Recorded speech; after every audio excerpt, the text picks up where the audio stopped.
Hello students, I'm here with another video from the chapter of class 10th Science NCERT book, that is How Do Organisms Reproduce. Before starting today's video, I would like to tell you all that in the last class what we have discussed. We have discussed many things in this chapter. As we began this chapter by understanding the meaning of the word reproduction, which means that to increase in number.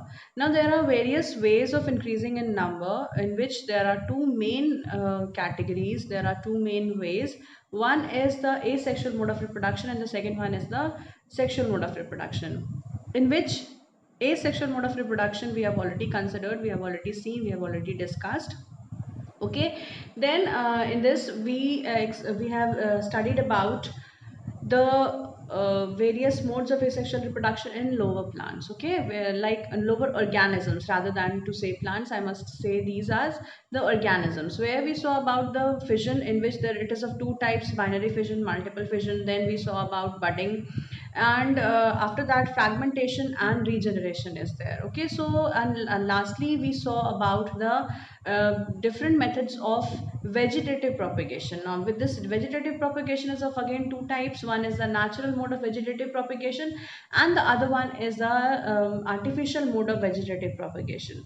In natural mode of vegetative propagation, it takes place with the help of the vegetative parts like root, stem and leaves, in which the plants which are going to develop, which are going to increase in its number using with the help of the roots. They were like dahlia and the roots of sweet potato. Okay, so these were the roots from which the plants were developing, and they were continuing, they were increasing their number. Okay, then after that we saw about the artificial mode of vegetative propagation, in which we have seen the method like the first method, which was the tissue culture. So in this tissue culture, okay, then in this we have studied about cutting, layering and grafting, and after that we discussed about the tissue culture which was discussed in the last class. There I told you about the technique of tissue culture, in which we are developing the plants, we are developing the plants in the test tube in the in vitro condition. In vitro condition means it is developed inside the tissue, inside the test tubes. It is not present inside the body, it is developed outside the body, children. Okay, so this is about this is which we are seeing that these tissues are being developed inside the test tubes. Okay, it is not in the natural condition, it is in the in vitro condition, means it is in the test tubes. Okay, then there are certain advantages and disadvantages regarding this vegetative propagation, which also was discussed in details. So we saw that if the organisms are being reproduced with the help of this vegetative propagation, or even with this tissue culture, then we can see that the plants could increase in its number. The plants would increase in its number means it is going to increase in the condition, in the conditions like when the plants are being, when we are able to develop them inside the tissue, inside the test tube, then these could be planted in a large number. Okay, so these were the advantages of the tissue culture. Even there are certain disadvantages also, like if any diseased plant is there, that would be continued in the next generation. Okay, so what were the advantages, what were the disadvantages of this tissue culture, which was like when the plants when we are going to cultivate these plants together, then what happens if any diseased parent is there, then the tissues, if the diseased tissues are being taken up, then either if they are dead, then it is okay. Otherwise, if they are going to survive and if they pass on in the next tissues, or in the tissues which are developing, we can also propagate the number of viruses or the number of germs inside a new generation. Okay, the next disadvantage is that they require more care, children, because they are developed inside the test tubes. Okay, so if we are not caring them, either they would be dead or they would not be going to be propagated. Okay, they are not going to be propagated. So for seeing the better result, for getting the better result, we have to take care when these plants are in the test tube conditions. Okay, because as it is not the natural environment, they need to adjust, they need better care. Okay, because they're not very strong enough. So they require more and more nutrition, they require more and more attention towards them. Fine, after once they are being cultivated, they could be left, they could even then they are not going to require much care. Okay, so this is some of the advantages as well as disadvantages of tissue culture technique as well as the vegetative propagation technique. Okay, then now I'm going to discuss about the next mode of reproduction, that is the sexual mode of reproduction. See children, we have to discuss these modes in the lower animals as well as the higher, I mean lower organism as well as in the higher organisms. So we saw about the lower organisms that in the lower organisms always or most of the times the asexual mode of reproduction is taking place, whereas in the multicellular animal or in the higher plants or animals, in the higher plants and the animals or the organisms where we can have the I mean we can have the different we can have the advanced mode of reproduction, that is said to be as the sexual mode of reproduction. Okay, now here in this we are going to discuss about the sexual mode of reproduction in plants first. Okay, in the plants multicellular, we will discuss about the multicellular organisms in which we are taking up the reproduction in plants children. Okay, now in this we need to understand that the sexual mode of reproduction requires two different individuals. Okay, it requires two gametes. It requires about two gametes. Okay,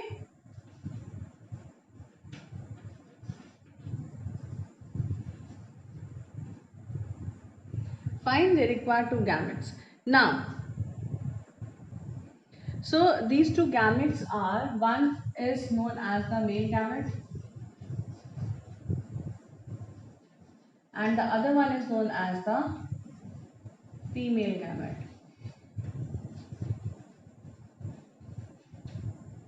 Okay, now the male gamete and the female gamete are responsible for the sexual mode of reproduction. Now in the plants, these male and female gametes are produced inside the they are produced inside the plant, inside the organ. Okay, so this organ is present in the flower. Okay, it is present inside the flower where these male and female gametes are being produced. This organ is present inside the flower. Now we have to understand that what is the structure of flower right here only, as already you all have studied the structure of flower. Why we are discussing this? Because we know that there are two parts in the there are two parts in a plant. Okay, in which the first part was the vegetative part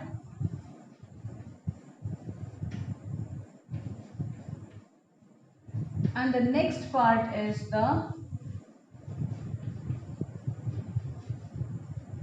reproductive part. So we have done with this vegetative part of a flower, that is the root, stem and leaf. So if the reproduction or if the increase in the number is taking place with the help of root, stem and leaves, it is said to be as a vegetative parts. Okay, it is known as vegetative propagation. Now in the next part we will discuss about this reproductive part of a plant, which is said to be as the flower.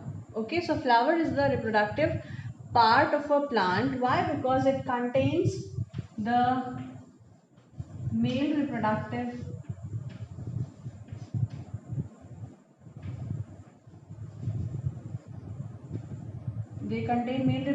part as well as they contain female reproductive part. Okay, and you all know about these parts already because we have already seen the structure of flower in the lower classes, even in the class 6th and in class 7th also.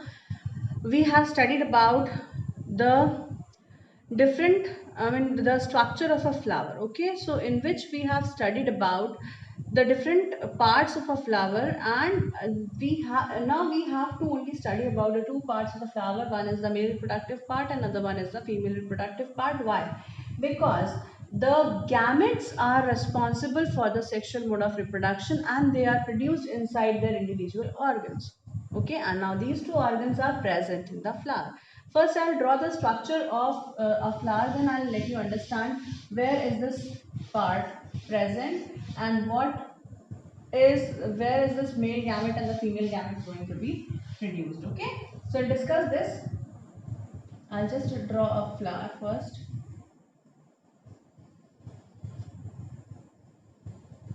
So we should understand what is the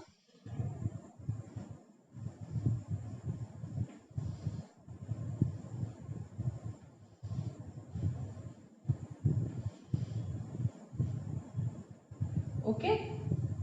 Next is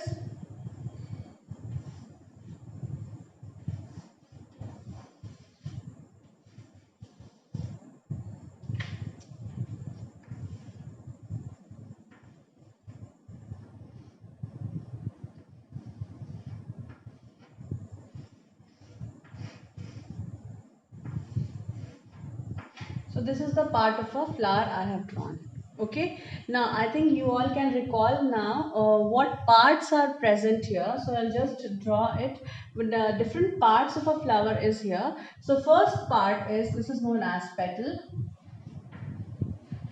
Okay, now there are four whorls of a flower. So the first whorl is the green colored sepal. Okay, so I'll take up a chalk and I'll draw it with a different color. So the first roll, there are four rolls. Okay, please remember there are four rolls of a flower. Now the structure of a flower says the first part is said to be as the sepal. So they have sepals. Okay, then the next part is the petals. Fine. So this is known as the petals. Next, the third roll is the stamen. And the fourth roll is this pistil. Okay. So the fourth part is the pistil. So this is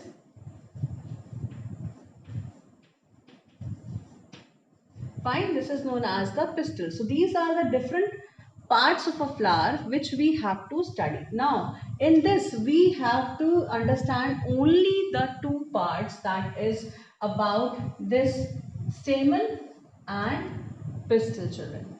Okay, now why we have to study this? I said that there are four whorls. One is the sepal. It is also known as calyx. Okay, its name is calyx.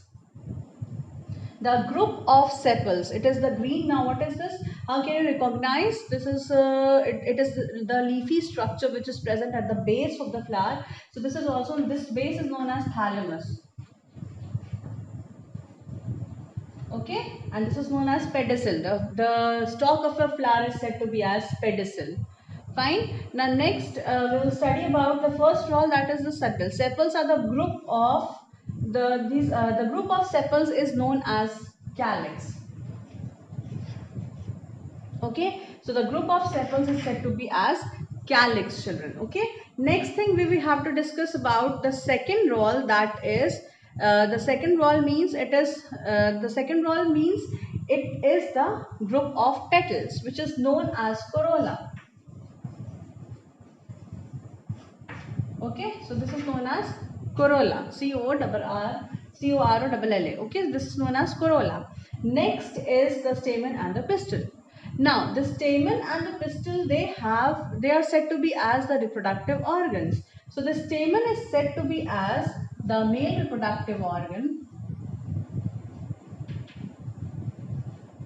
of a flower, and pistil is said to be as the female reproductive organ. Now these symbols I have drawn for male and female. So we'll draw the symbol for male as this. This is the male, the symbol for male, and this symbolizes female. Okay, this symbolizes female. So we'll draw the symbols also. Please remember there's two symbols. One is the male representation and the second one gives the representation of the female. Okay, so that is what I have drawn here. Fine, now no more confusion. So now we will discuss this two parts of a flower again in detail. So please understand that there are four whorls. Whorls means it is the arrangement, it is a circular arrangement of the parts of a flower. We start from the base. That base of the flower is said to be as thalamus, with the stalk which is said to be as the pedicel. After that we have the group of sepals which is known to be as the first whorl. This is the calyx. Then the second whorl is this corolla. The third whorl is, it is also known as androecium. Okay, this is also known as androecium, and the female reproductive organ which is said to be as pistil is known to be as the gynoecium. Okay, so we have four whorls. Now I'll discuss more about these two reproductive organs, reproductive parts of a flower, because you have to study about the sexual mode of reproduction and where is this gamete going to produce. Let us discuss this. So we will forget about the two whorls which are present, outermost whorls, which is said to be as the sepals and the petals, or calyx or corolla. So there are four whorls. First it was the calyx, corolla, androecium and gynoecium.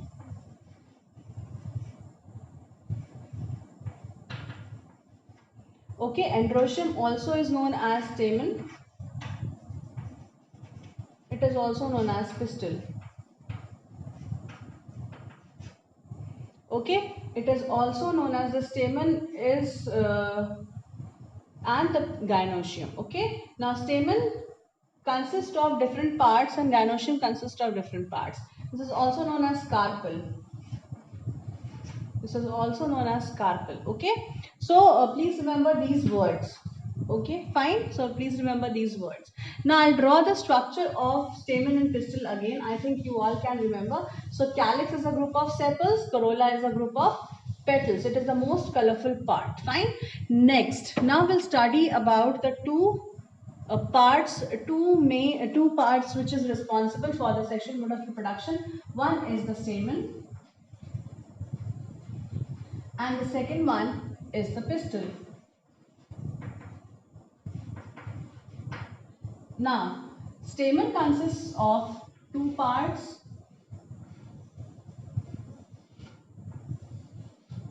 One is the anther and the tube which is known as the filament. Fine, it is known as the filament. Next is the pistil.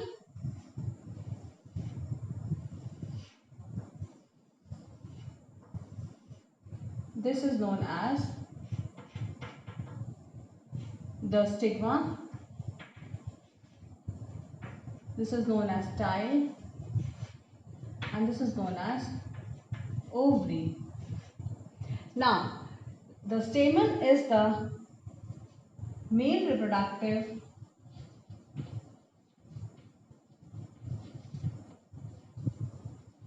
part and this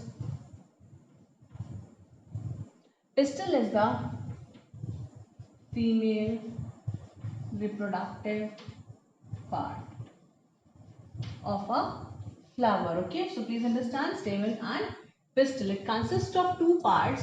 Stamen consists of two parts, anther and filament. Okay, so anther bears small grain-like structure, small particle-like structure, a powder-like structure, which is known as, it consists of small particle-like structure which is known as pollen,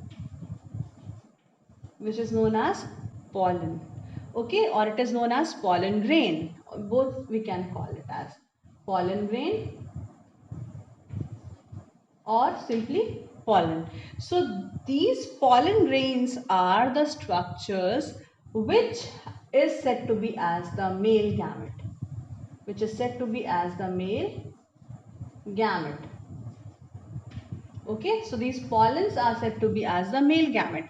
And where it is present? It is present inside the anther as a small particle-like structure. It is in the powdered form, and once this anther breaks, these pollen grains are scattered in the atmosphere. Even there are certain agents which is going to take up this pollen grains. Okay, I'll just discuss all these things in the next part. Fine. Now here we have to study only about the gametes. So I have given you the information that there are two types of gametes. One is the male gamete and the one is the female gamete. So we saw that this male gamete is produced inside the anther, and this anther is a part of stamen. Okay, it is a male reproductive part. So male gamete is produced from the male reproductive part, that is this anther, and it is known as the male gamete. Fine. So pollens are nothing but they are the male gametes. Fine. Now we are not going to go in the details of this anther or pollen grains. It would be studied, you will be studying all these things in the higher classes. Fine. Now here the next part is of the female reproductive organ or the female reproductive part of a flower, in which consists of stigma, style and ovary. Now this ovary consists of a small seed like structure, or the seed which is said to be as, this is the seed which is present here in the ovary. This is known as, I think this is not clear, I'll draw it with some other color. So this is the seed which is present over here, and this is known as the ovule. This is known as ovule. Now this ovule is the female gamete. Okay, so this is the female gamete. So ovule is the female gamete. Now we have to only discuss about this male gamete and the female gamete. Fine.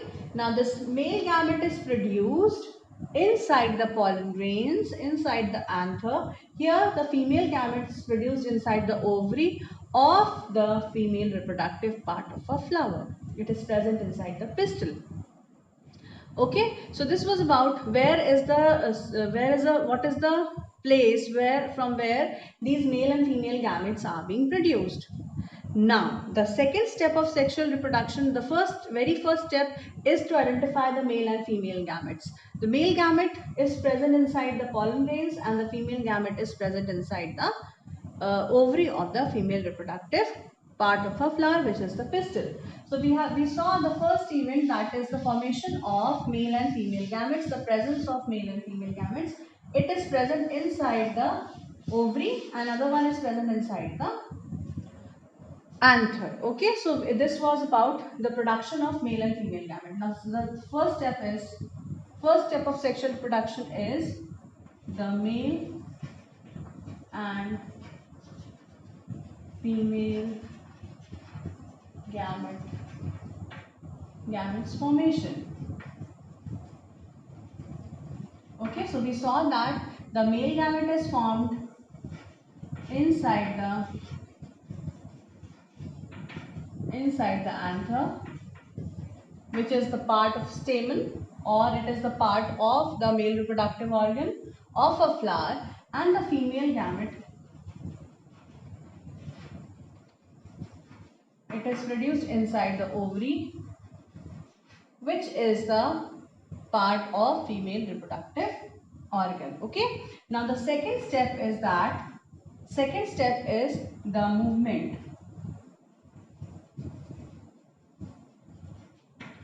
of gametes. We saw that pollen grains and ovules are far off from each other. Okay, so there is a movement of these gametes. Fine.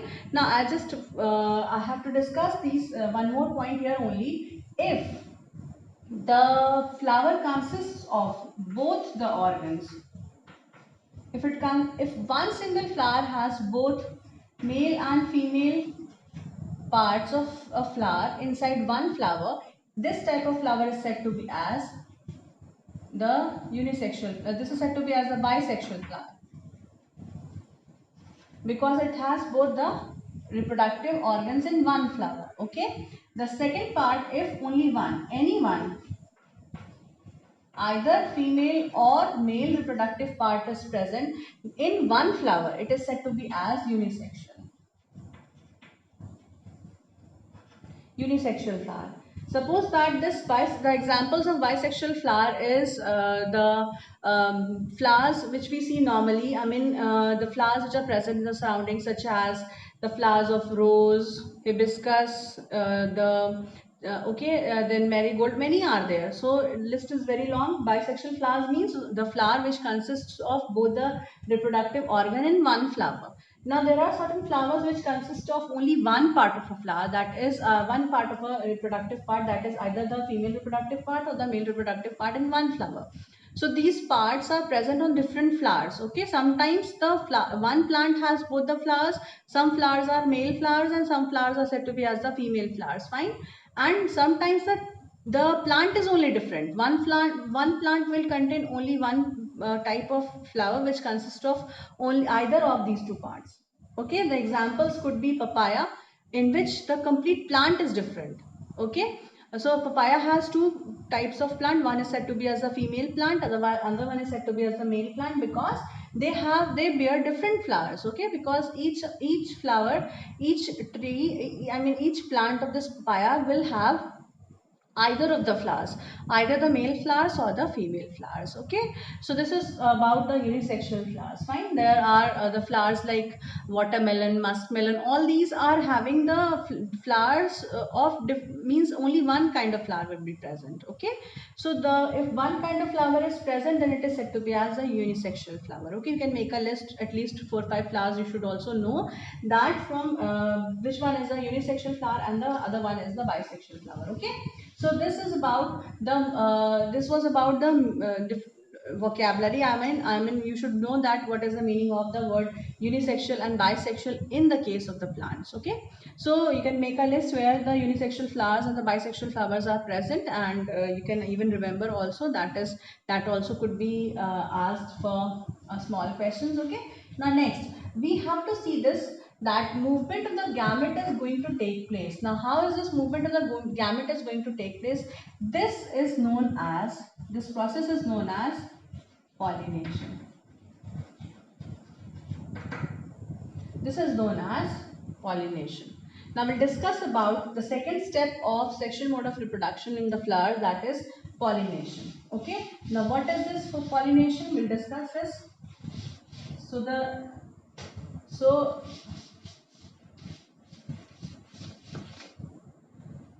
the second step is pollination.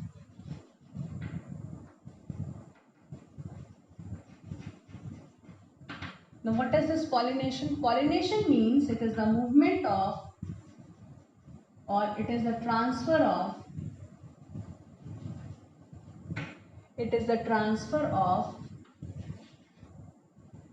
the pollen grains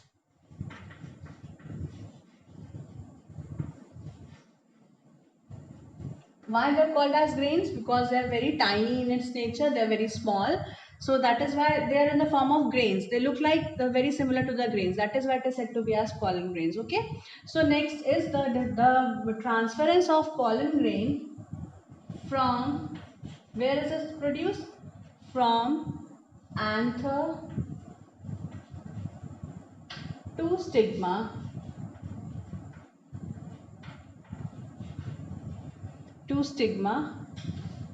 of one or different flower is known as pollination. Okay, this is known as pollination. Fine, so this is said to be as pollination. Now next thing is that it is the flower which is present.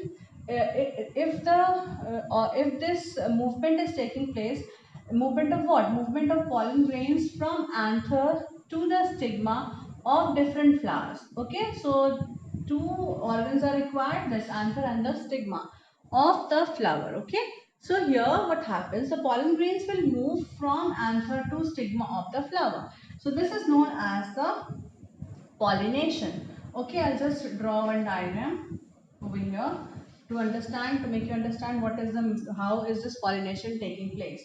So this pollination is taking place. Okay, I'll draw here the anther,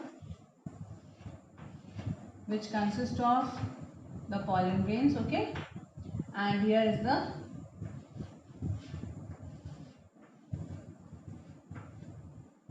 stigma. Okay, so this is stigma.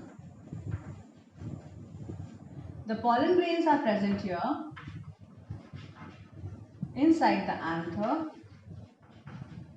Now this anther, this pollen grain is going to come out and it is going to move from anther to the stigma, is said to be as the pollination. Okay, so what is the pollination? There's a transfer of pollen grains from anther to stigma. Now this could take place in one flower or this could take place in two different flowers. Okay, so we will discuss about this pollination, this some more concept regarding pollination in the next class, children.